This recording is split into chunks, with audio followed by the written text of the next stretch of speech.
Bonjour à toutes et à tous et bienvenue sur ma chaîne YouTube Le Russe Facile avec Diana. Aujourd'hui, nous allons parler du visa idéologique qui permet aux étrangers d'aller en Russie. Il s'agit d'un décret signé par le président russe encore en été. Et en fait, il y a beaucoup de personnes qui ont déjà publié du contenu à ce sujet sur leurs réseaux sociaux et ils ont publié des vidéos, mais moi, j'ai rien fait jusqu'à présent parce qu'il n'y avait pas d'informations. Parce que c'est bien, il y a une info sur un décret signé, mais il n'y avait rien de concret. Et là, la semaine dernière, l'ambassade de Russie a enfin publié les informations plus détaillées sur ce type de visa. Je vous propose d'aller ensemble avec moi sur le site de l'ambassade de Russie en France. On va lire ensemble les textes, je vais vous donner quelques explications et ensuite je vais vous donner mon avis d'analyse sur le sujet. Et je précise au passage, si vous avez des questions juridiques, adressez-vous à un juriste, à un avocat ou à l'ambassade de Russie en France, au consulat. Moi, je suis à mon compte, je suis indépendante, je travaille pour personne, je travaille que pour mes élèves dans le cadre de mon école de russe en ligne. Et dans cette vidéo, je vais répondre à vos questions parce que j'ai reçu beaucoup de questions à ce sujet. Et j'ai publié rien avant parce qu'il n'y avait rien de concret. Et comme moi, je suis quelqu'un de sérieux, qui aime parler plutôt des choses concrètes, au lieu de parler pour rien dire, je fais cette vidéo que maintenant. Pour trouver les informations officielles sur ce visa idéologique, il vous faut aller sur le site de l'ambassade de Russie en France. Vous tapez dans le moteur de recherche ambassade de Russie en France. Ensuite, il faut choisir la rubrique venir en Russie et ensuite il faut cliquer sur la délivrance de visa aux citoyens étrangers partageant les valeurs spirituelles et morales traditionnelles russes. Là, on y clique et il y a une page avec un texte. Je vous propose de lire ce texte ensemble et de temps en temps, je vais vous donner mes observations, mes idées. On va l'analyser avec vous maintenant. Alors, conformément à l'article 4 du décret du président de Fédération de Russie du 19 août 2024 sur le soutien humanitaire aux personnes partageant les valeurs spirituelles et morales traditionnelles russes, les personnes mentionnées au paragraphe 1 du 10 degré peuvent obtenir un visa privé ordinaire unique. Le but du voyage est privé pour une période pouvant aller jusqu'à 3 mois. Du coup, c'est un visa privé. Qu'est-ce que c'est qu'un visa privé? Le visa privé ne vous donne pas le droit de travailler directement. Non, c'est un visa privé comme visa touristique. Et il est délivré pour une période maximale de 3 mois. Alors, les visas en question sont délivrés pour l'entrée dans la Fédération de Russie afin de déposer ultérieurement auprès du ministère russe de l'Intérieur une demande de délivrance d'un permis de séjour temporaire en dehors du quota approuvé par le gouvernement de la Fédération de Russie. Qu'est-ce que c'est ce quota? En fait, chaque année, la Russie, elle peut accueillir un nombre limité d'étrangers. Et là, vous pouvez déposer votre demande de l'équivalent russe du titre de séjour en dehors de ce quota. C'est-à-dire vous avez des places supplémentaires pour le faire. C'est ça le quota approuvé par le gouvernement de la Fédération de Russie et sans soumettre un document confirmant la maîtrise de la langue russe, la connaissance de l'histoire de la Russie et des principes fondamentaux de sa législation. Parce que normalement, pour obtenir un équivalent du titre de séjour en Russie, il vous faut passer un examen de russe et également passer un examen sur l'histoire et sur la législation russe. Cet examen, il n'est pas très compliqué. Alors, lisons ensuite.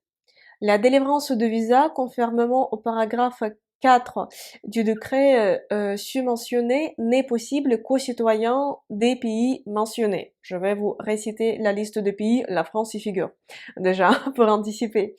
Ci-après, qui sont inscrits sur la liste des États et territoires étrangers mettant en œuvre des politiques imposant. Voilà, c'est ça la fameuse formulation de l'État russe.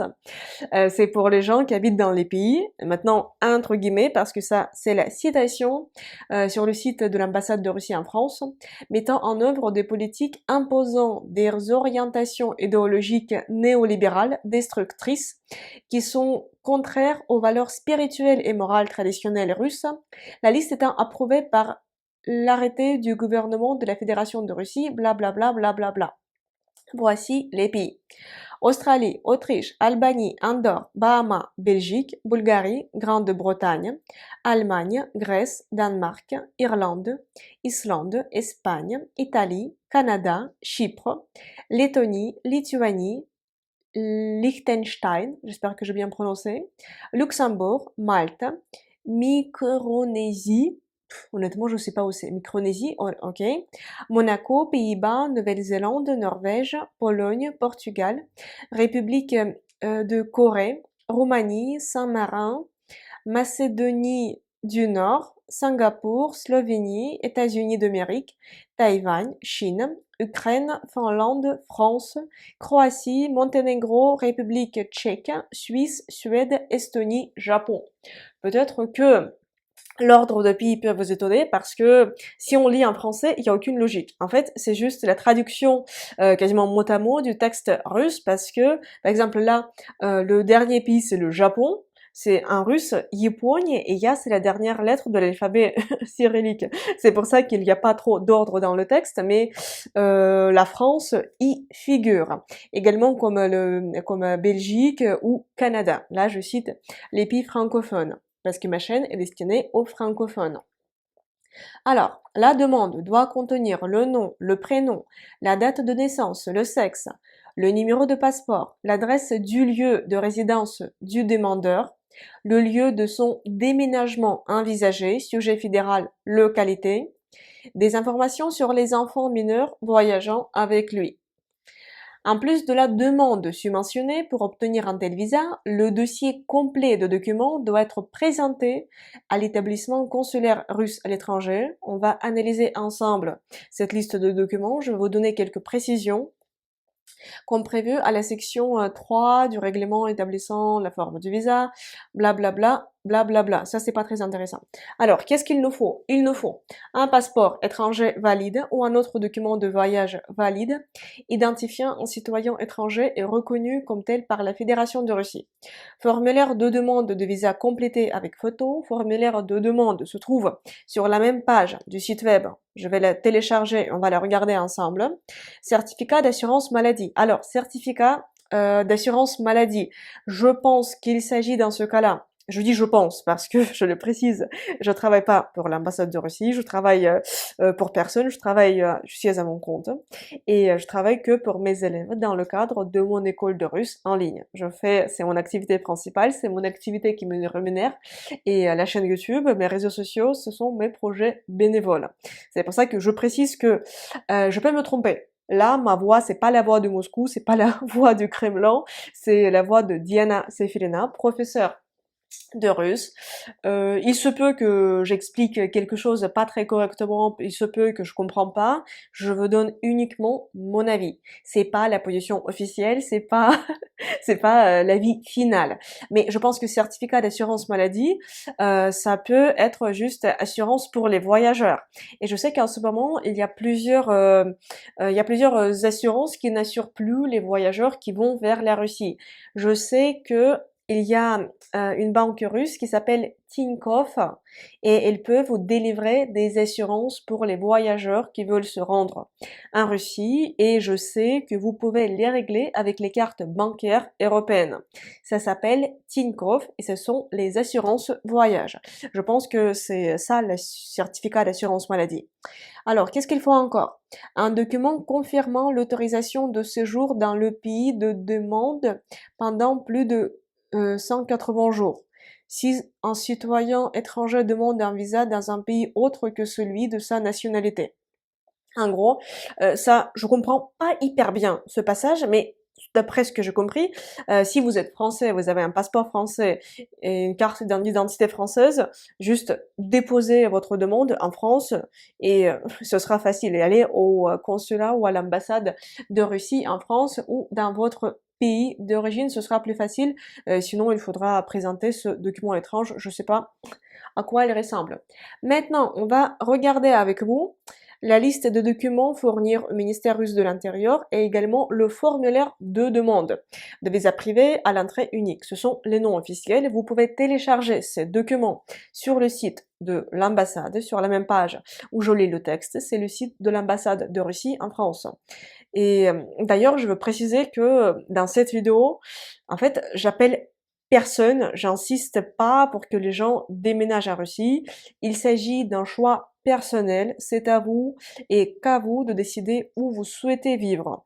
Et je pense, pour anticiper vos questions, vous allez me dire, Diana, mais vous habitez en France, pourquoi vous habitez pas en Russie? Pour anticiper toutes les questions et toutes les hypothèses qui peuvent être trompeuses. Alors, pourquoi j'ai déménagé? J'ai déménagé parce que j'ai pas de bon rapport avec ma famille. Depuis mon jeune âge, je voulais pas trop vivre avec eux. Et là, maintenant, en analysant ma vie d'adulte, j'ai 31 ans, j'ai compris que c'était juste le besoin de partir loin d'eux et de construire une nouvelle vie ailleurs. Pourquoi la France? Parce que je parle couramment le français, j'ai obtenu le diplôme de professeur de français, d'allemand et de russe, mais c'est le français que je parle couramment, aussi que le russe qui est ma langue natale. Et je pense que mon déménagement en France était lié à ce besoin profond d'être loin de mes parents. Parce que j'ai pas eu une enfance facile, j'ai pas eu une adolescence facile à cause d'eux, parce que c'était pas les parents responsables. Je leur suis reconnaissante parce que je suis en vie, j'avais à manger, j'avais un toit. Mais pour le côté affectif, c'était pas les parents les plus en avance. Et là, après de longues analyses, je suis venue à cette conclusion. Et l'autre raison, c'est que euh, j'ai pas vécu avec mon père biologique. Il était mort quand j'avais 5 ans. C'était pas quelqu'un de bien. Là, ma mère ensuite, elle a épousé mon beau-père. Avec mon beau-père, ça se passait pas bien. Il était pas du tout sympa avec moi. Et je pense que j'étais profondément déçue par les hommes russes. Et aussi inconsciemment, je voulais trouver un autre papa pour mes enfants, un papa qui soit plus impliqué, qui soit plus gentil avec mes enfants. Et ça, c'est la deuxième raison pourquoi j'ai déménagé, parce que je voulais un papa français pour mes enfants. Là, j'ai pas d'enfants, mais j'estime que les Français sont en général de bons papas. Là, comme ça, j'ai anticipé les questions, pourquoi j'habite pas en Russie, alors que là, je lis des textes qui permettent aux Français de venir en Russie, c'est que votre choix. Alors, liste de documents à fournir au ministère russe de l'Intérieur. Télécharger. On va lire ce texte. Il est où? Je vais dans mes téléchargements et je pense que c'est bon. On attend un peu. Mon ordinateur est en train d'ouvrir parce que j'ai un Mac et le document était en format doc. Alors, les documents. Passeport ou autre document d'identification. Le passeport. 2 photos noir et blanc ou couleur. Voilà, des photos, c'est comme pour tous les documents. Alors, là, ça devient intéressant. Certificat médical constatant l'absence de drogue et de substances psychotropes dans l'organisme pour les étrangers de plus de 13 ans. Ça, il s'agit d'une norme russe pour les étrangers. Ensuite, quand les étrangers habitent en Russie, ils font le renouvellement de leur équivalent de titre de séjour qui est vite жительства. En fait, ils doivent tous les ans, quasiment tous les ans, fournir ces documents médicaux. Je présume qu'il vous faudrait vous adresser à votre généraliste, demander une prescription ou juste aller dans un laboratoire. Ça, je sais pas, c'est à vous de vous renseigner, mais ça, c'est faisable. Ensuite, certificat médical confirmant l'absence de maladies infectieuses dangereuses. Ça aussi, il vous faut aller dans un laboratoire et demander de faire ce test, sachant que cette liste n'est pas précisée. Ça, soyez prudent, peut-être faites le max d'examens pour les maladies infectieuses dangereuses. Ensuite, certificat d'absence d'infection par le VIH. Il me semble qu'en France, maintenant, vous pouvez aller dans n'importe quel laboratoire et le demander. Ensuite, document confirmant la résidence du citoyen étranger en dehors de l'état de sa citoyenneté, par exemple un permis de séjour, s'il a plusieurs nationalités. Hum, Ça, si vous êtes français ou belge ou canadien, vous déposez votre demande dans votre pays de naissance, il n'y aura pas de problème. Ça, je connais pas, je vous conseille d'aller directement au consulat ou l'ambassade de Russie dans votre pays de résidence. Ensuite, certificat d'absence de poursuite, casier judiciaire vierge, si vous êtes arrivé en Fédération de Russie d'une manière nécessitant un visa. Vous devez l'obtenir auprès de votre État ou de son ambassade en Fédération de Russie. Ça, si vous êtes déjà en Russie, mais si vous déposez depuis la France, je pense qu'il faut pas. Le dépôt de la demande doit se faire dans un délai de 3 mois au maximum suivant la réception du certificat. Et ensuite, c'est écrit en gras en bas, les documents requis pour le permis de séjour temporaire en langue étrangère doivent être accompagnés d'une traduction notariée en russe. Qu'est-ce que c'est? Si vous me demandez, Diana, est-ce que vous pourriez me traduire mon certificat de VIH? Je vais vous dire, oui, je peux le traduire, mais en fait, il n'y aura pas de valeur judiciaire, il n'y aura pas de valeur légale. Pour ça, il vous faut trouver un traducteur assermenté, ça s'appelle comme ça. Traducteur assermenté, du coup, qui fait les traductions du français vers le russe. Il faut taper dans votre moteur de recherche traducteur assermenté, et ensuite, vous allez trouver les traducteurs, et ça, c'est pas gratuit, c'est-à-dire il faut payer pour chaque document, et ensuite, le traducteur, il va apposer... et il me semble que ça s'appelle apostille, en gros son tampon du traducteur spécialisé, et comme ça ces documents auront une valeur légitime, valeur juridique. Ça, on a vu avec vous la liste de documents, qui n'est pas très difficile à mon avis à remplir, sauf qu'il faut passer vraiment tous les examens médicaux, et ensuite formulaire de demande de visa privé à entrée unique. Ça signifie à entrée unique, vous ne pouvez pas ressortir. Si vous ressortez avec ce visa, vous ne pourriez plus rentrer avec ce visa. Alors, on va regarder avec vous la demande. Formulaire de demande de visa privé à entrée unique. À l'intention de l'ambassadeur de la Fédération de Russie en France, Alexei Mishkov. Comme je l'ai compris à partir de ce texte, c'est l'ambassadeur russe en France qui devrait prendre la décision si la Russie peut vous accorder ce type de visa. Alors, déclaration. Conformément au paragraphe 4 du décret du président de Fédération de Russie du 19 août sur le soutien humanitaire aux personnes partageant les valeurs spirituelles et morales, c'est un peu juste, il faudrait signer. Il faudrait signer, voilà.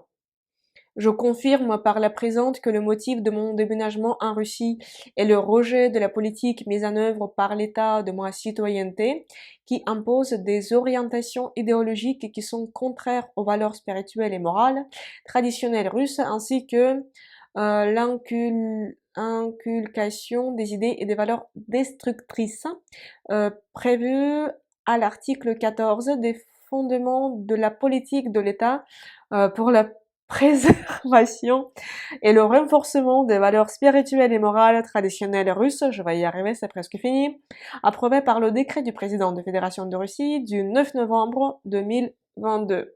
Profession, il faut indiquer votre métier.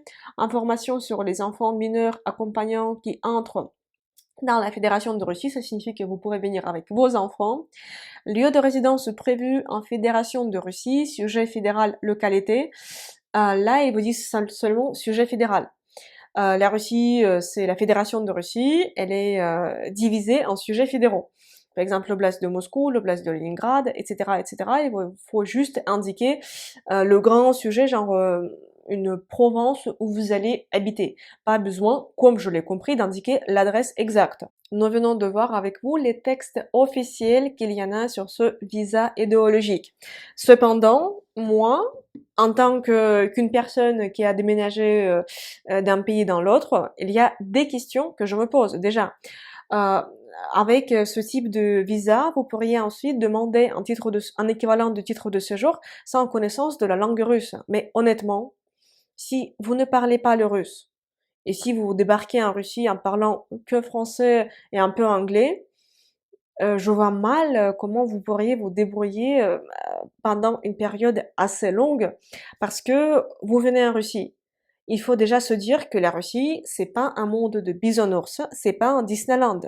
Vous qui débarquez en Russie, il n'y a pas Vladimir Poutine qui va vous accueillir quand vous sortez de l'avion, il va vous dire ah cher Pierre Dubois, tenez, ça c'est votre allocation, comme ça vous aurez de l'argent, ça c'est votre logement, on va vous aider à trouver un travail, on va vous trouver les cours de langue russe gratuite. Non, non, non, ça n'existe pas en Russie. En Russie, il y a un proverbe. Кто не работает, тот не ест. Qui ne travaille pas, ne mange pas. Le système social de toutes les allocations de toutes les allocations tout court, ça fonctionne pas comme en France. En Russie, il faut vraiment travailler. Ça veut dire que vous devez venir déjà avec vos économies. Si vous venez pour 3 mois, il faut venir avec de l'argent, sachant que les cartes bancaires européennes ne fonctionnent pas en Russie depuis des sanctions liées au conflit en Ukraine. Ça veut dire qu'il vous faut venir avec du cash et du cash nécessaire pour tout votre séjour. Et aussi, une règle importante à la douane, c'est qu'on peut transporter à la douane sans déclarer pas plus que 10 000 $. Ça signifie que vous pouvez transporter librement pas plus que 10 000 $, ou l'équivalent en euros, l'équivalent à 10 000 $. Si on transporte davantage, je sais pas ce qu'ils arrivent, il faut déclarer, j'ai jamais fait ça, je connais pas la procédure. Il vous faut vous renseigner si vous voulez amener avec vous plus d'argent, parce qu'il vous faudrait pendant ces 3 mois être logé quelque part. Alors là, l'option la plus facile à mon sens, quand vous déménagez, c'est vous êtes logé au début dans un hôtel et ensuite vous pourriez vous louer un appartement parce qu'en Russie c'est plus facile qu'en France. Vous pouvez louer l'appartement rapidement, mais le fait est que il vous faut parler russe, il vous faut trouver un traducteur, un interprète qui va vous aider, même pour les signatures du contrat. Sinon, il vous faut passer par des agences pour les expats, mais les agences pour les expats prennent une très grande commission. Ils prennent, je sais pas, 30 voire 40% de commission sur les frais. Je pense que même ça peut être moins cher de trouver un interprète sur place qui va vous accompagner. Ça, je pense qu'il y aurait un nouveau marché en expansion s'il y a vraiment un grand nombre d'étrangers qui viennent. Ensuite, il faut parler le russe. Même si le texte dit que pas besoin de parler le russe, si vous êtes très très riche, si vous avez déjà votre idée de business que vous pouvez lancer en Russie avec l'aide des prestataires que vous pouvez largement payer avec vos moyens, pas de problème, vous pouvez ne pas parler le russe. Si vous avez pas beaucoup de revenus ou les revenus moyens, il faut parler le russe. Parce que sinon, vous pourriez pas trouver un emploi. Ensuite, trouver un emploi. Il faut se poser la question, quel emploi vous pouvez exercer déjà? Dans la plupart des cas, il faut parler le russe. Si vous avez un emploi hyper qualifié et rare, dont la Russie a besoin, je pense que vous pourriez vous débrouiller même sans trop parler le russe. Pour les emplois rares, genre informatique, les médecins, les chercheurs, ça, c'est possible de venir sans le russe. Pour d'autres emplois, il faut parler le russe, parce que comment vous pouvez vous imaginer venir sur place, trouver un travail sur place, sans parler la langue? Non, il faut apprendre le russe. Vous pourriez quand même trouver un emploi, c'est faisable, mais sachez que tous les petits boulots en Russie sont moins bien rémunérés qu'en France. Les conducteurs de taxi gagnent pas beaucoup, les livreurs gagnent pas beaucoup, les personnes qui travaillent au chantier gagnent pas beaucoup. Quelqu'un qui vient en Russie sans une qualification qui est bien, sans un bon diplôme, sans parler le russe, où est-ce qu'il peut travailler? Il peut travailler sur le chantier, mais sur le chantier, est-ce que vous avez envie de déménager en Russie pour travailler sur un chantier? Honnêtement, c'est là où travaillent des personnes qui parlent pas le russe. Si vous voulez faire partie des gens qui vivent plutôt bien leur vie, il faut trouver un emploi qui rémunère. Et pour ça, si vous n'avez pas un métier hyper rare, il faut parler le russe. Même pour les médecins, il faut parler le russe. Je pense que si vous êtes, seulement si vous êtes dans l'informatique ou si vous êtes un chercheur rare, dans ce cas-là, oui, vous pourriez venir sans parler le russe et il y aurait des facilités pour vous parce que c'est un profil rare. Pour des profils qui sont pas profils rares, il faut parler le russe. Également, il faut réfléchir à tout avant votre arrivée. Il faut réfléchir. Si vous voulez trouver le travail, comment ça allait se faire? Il faut essayer de trouver déjà les contacts sur place, essayer d'envoyer vos CV à des organismes pour pouvoir voir avec eux si jamais ils peuvent vous recruter. Il faut pas penser que si vous êtes français, vous parlez pas le russe, vous n'avez pas un bon diplôme, vous pourriez être professeur de français. C'est pas si facile d'être professeur de langue, même si c'est votre langue natale, votre langue maternelle, il faut savoir expliquer les règles, il faut savoir enseigner. Moi, au départ, j'ai reçu mon diplôme de professeur de français et d'allemand langue étrangère, mais je pouvais pas enseigner le russe parce que on me demande d'expliquer à quelqu'un de lui apprendre le russe, je pouvais pas il y a 10 ans parce que j'avais pas les connaissances nécessaires. Mais après, j'ai fait une reconversion professionnelle, j'ai suivi des cours spéciaux pour professeurs de russe langue étrangère. Et après cela, j'ai lu un nombre innombrable de livres pour les professeurs.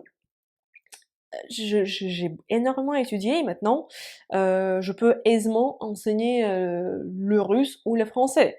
Mais c'est un grand travail. Si votre projet c'est d'enseigner le français, déjà passez des cours pour devenir professeur de français en France et traduisez vos diplômes avant de venir. Surtout, j'attire votre attention sur le fait que l'expatriation, c'est pas un sujet anodin. Et même si vous pouvez trouver sur internet beaucoup de vidéos qui décrivent la Russie comme un Disneyland, monde de bisounours, en Russie, il y a ces problèmes. Je dis pas qu'en France, il n'y a pas de problème et c'est un paradis sur Terre. Non. En France, il y a des problèmes. En Russie, il y a des problèmes. Dans tous les pays du monde, il y a ces problèmes qui sont propres à ce pays. La question est de savoir quel mode de vie vous est le plus proche, quels avantages vous voyez, et il faut que ces avantages soient plus importants que les inconvénients. Après, comme dans mon cas, l'expatriation m'a permis de retrouver ma nouvelle identité, loin des schémas familiaux qui étaient défavorables pour moi, et je me sens mieux. J'ai vécu mon émancipation de femme.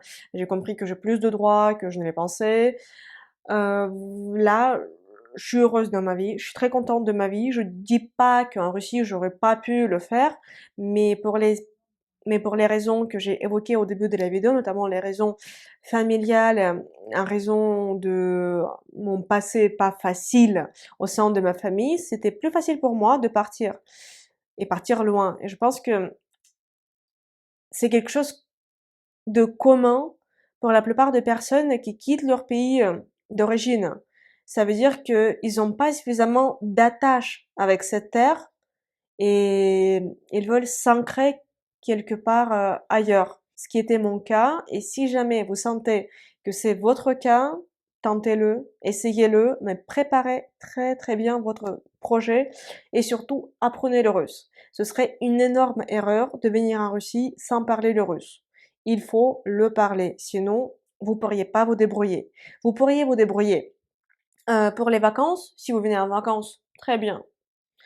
Même si c'est mieux de savoir dire quelques mots, quelques phrases simples, en vacances, ça va. Si vous êtes ultra riche, pas de problème, vous pourriez vous débrouiller.